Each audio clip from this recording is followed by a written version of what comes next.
Media మిత్రులందరికీ నమస్కారం.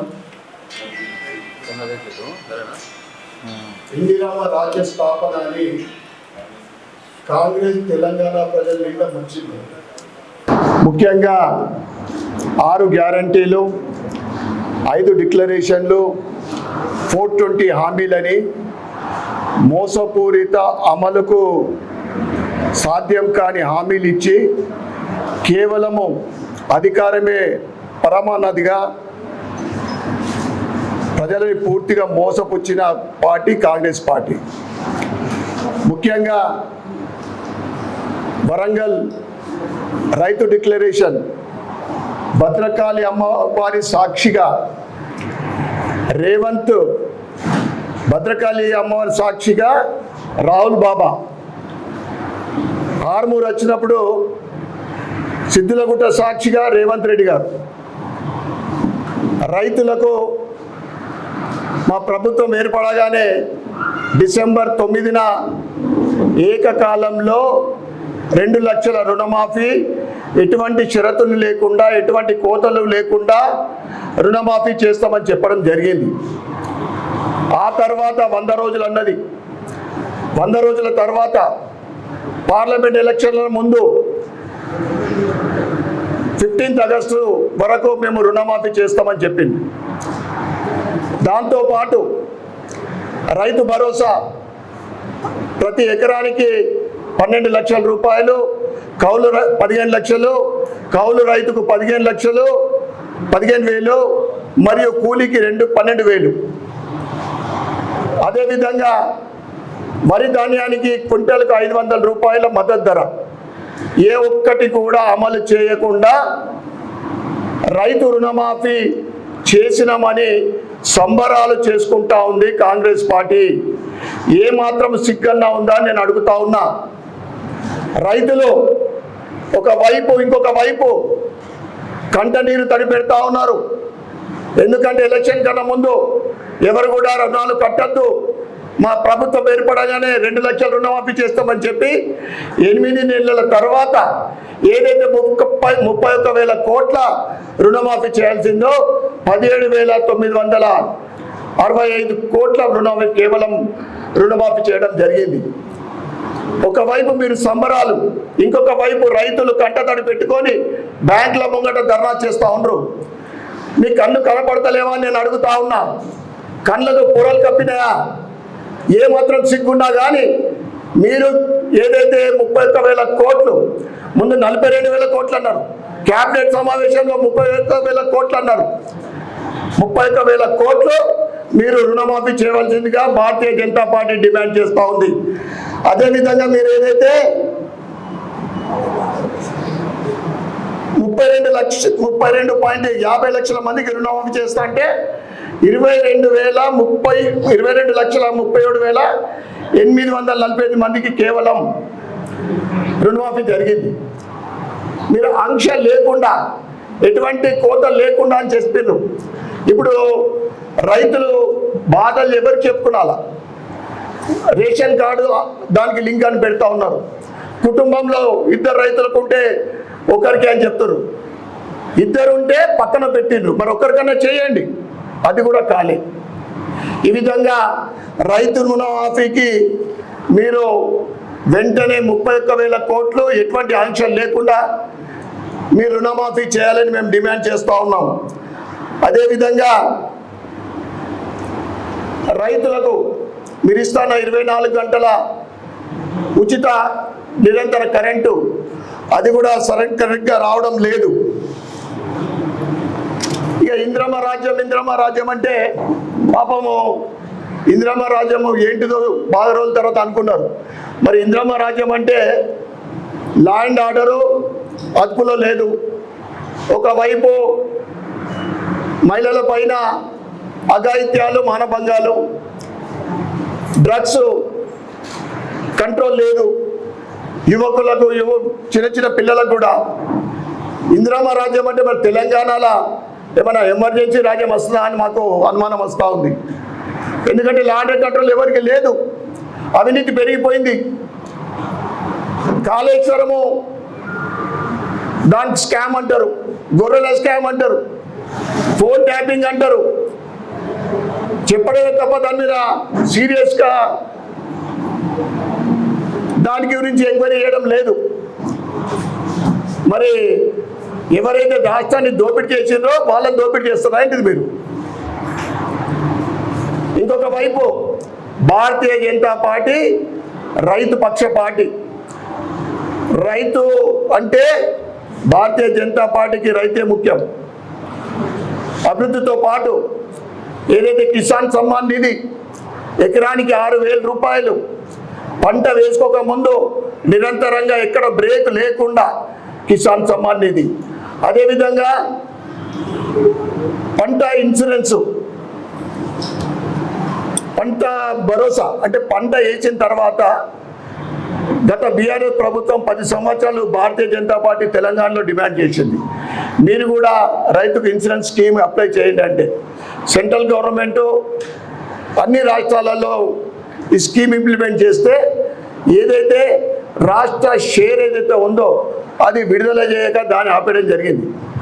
రైతుకు భరోసా ఏంటిదంటే వాళ్ళు పెట్టిన పెట్టుబడి అన్నా కానీ అతివృష్టితో కానీ ఏదైనా ఇబ్బంది కలిగితే ఎకరానికి 20,000 రూపాయలు ఇన్సూరెన్స్ వస్తుంది, పెట్టిన పెట్టుబడి అయితే గ్యారంటీగా వస్తుంది. ఇది కాంగ్రెస్ చేస్తున్నది కానీ ఇప్పటి వరకు ఇంప్లిమెంట్ చేయలేదు. అవి ఇంప్లిమెంట్ చేయాల్సిందిగా మేము డిమాండ్ చేస్తూ ఉన్నాం. అదేవిధంగా 6,500 కోట్లతోటి భారతీయ జనతా పార్టీ ప్రభుత్వం ఏర్పడిన తర్వాత రామగుండ ఎరువుల ఫ్యాక్టరీ డెవలప్మెంట్ చేయడం జరిగింది. అదేవిధంగా కిసాన్ సమ్మాన్ నిధి ద్వారా 6,000 కోట్లు, 6,000 ప్రతి ఎకరానికి ఫసల్ బీమా పథకం,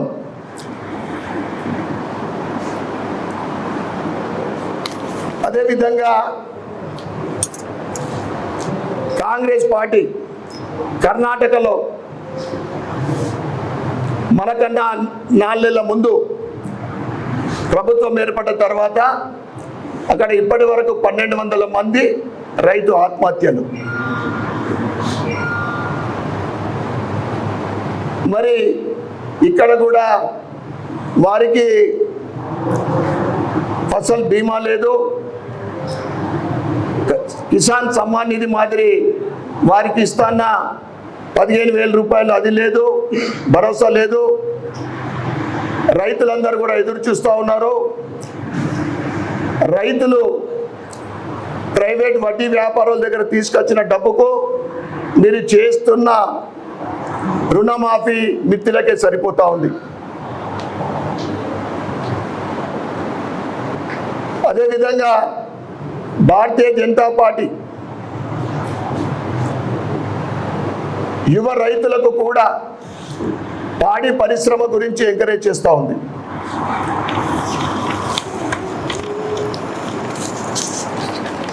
పార్టీ స్వతంత్రం వచ్చిన తర్వాత ఏ పార్టీ కూడా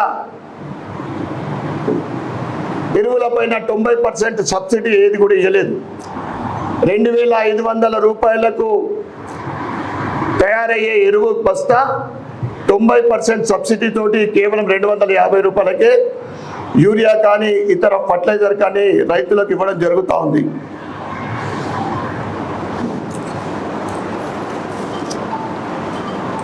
మీరు అమలు చేస్తున్న హామీలు 5 డిక్లరేషన్లు రైతులను ఈ విధంగా మోసపుస్తే మహిళల విషయంలో కానీ, యువకుల విషయంలో కానీ, ఎస్సీ ఎస్టీ బడుగు వర్గాల విషయంలో కానీ మీరు ఇస్తాన్న గ్యారంటీలు ఏది కూడా అమలు చేయక ఈరోజు మీ 8 నెలల పరిపాలనే ప్రజలు దానికి తిరస్కరిస్తూ ఉన్నారు. దానికి నిదర్శనమే మొన్న జరిగిన పార్లమెంట్ ఎన్నికలు. కేవలం 4 నెలల డిఫరెన్స్లోనే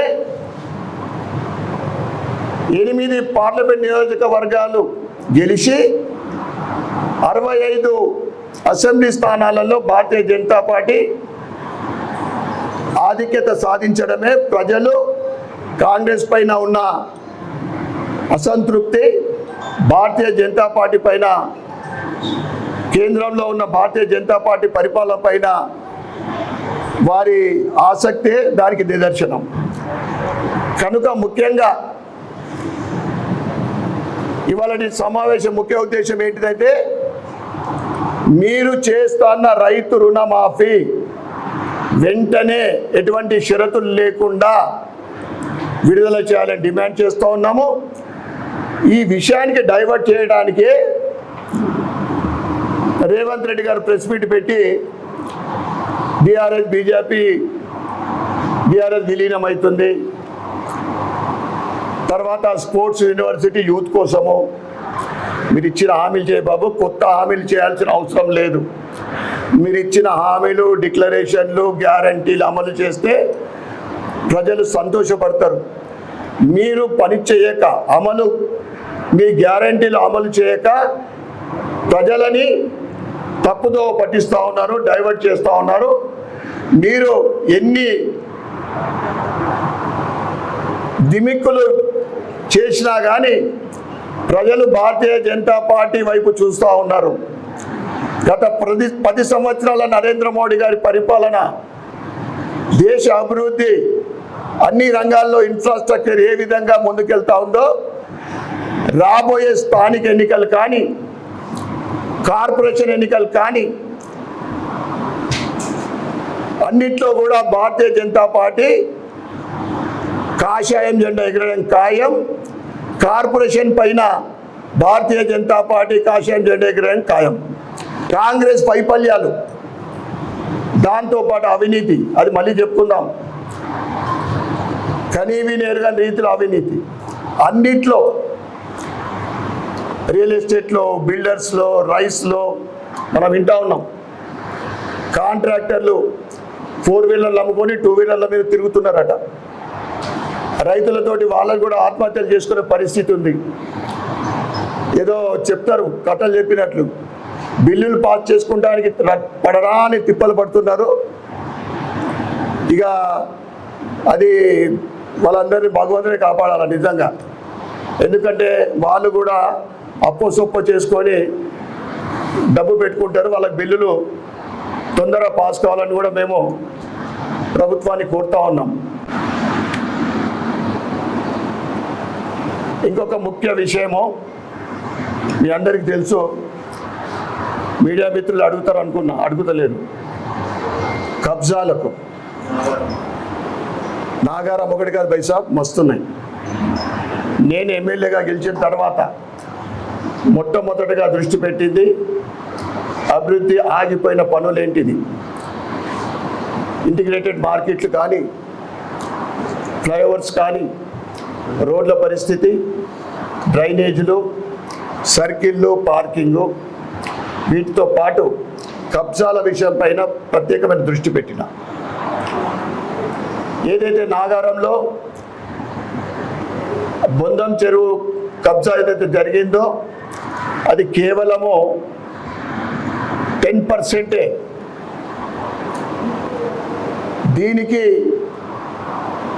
మద్దతిస్తున్న ఈ కబ్జాలు చేసి పాపం పేదలకు, మధ్యతరగతి వాళ్లకు చెరువులు కబ్జా చేసి, మొరం గుట్టలు చెదును చేసి 60 గజాలు 100 గజాల జాగాలు అమ్ముతా ఉన్నారు.